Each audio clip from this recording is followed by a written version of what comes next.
قربان جائیے، ام المؤمنین سیدہ عائشہ صدیقہ رضی اللہ تعالیٰ عنہ، وہ پاک ہستی ہیں کہ رب قرآن میں جن کے کردار کی گواہی عطا فرمائی وہ عائشہ صدیقہ ہیں۔ نبی اور عائشہ صدیقہ ایک لحاف میں ہوتے ہوئے اللہ کے رسول کی بارگاہ میں جبریل وحی لے کر آتے تھے، وہ عائشہ صدیقہ رضی اللہ تعالیٰ عنہ ہے۔ ایک برتن میں اور ایک جگہ پہ اکٹھے نبی کے ساتھ نہانے کا جن کو شرف حاصل ہوا ہے وہ عائشہ صدیقہ رضی اللہ تعالیٰ عنہ ہے، اور وہ جن کی منہ سے آدھی بوٹی نکال کر رسول دو جہاں کھایا کرتے تھے وہ عائشہ صدیقہ رضی اللہ تعالیٰ عنہ ہے۔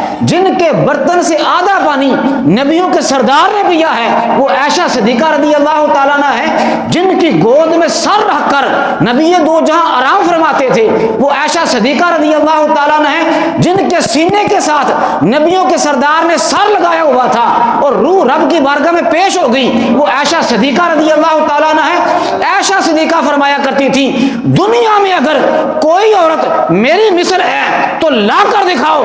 عائشہ صدیقہ فرماتی تھی میں وہ عائشہ ہوں، اللہ نے میرا لعاب اور رسول کا لعاب ایک فرما دیا ہے۔ آپ اندازہ کیجئے ہے کسی کی مثل؟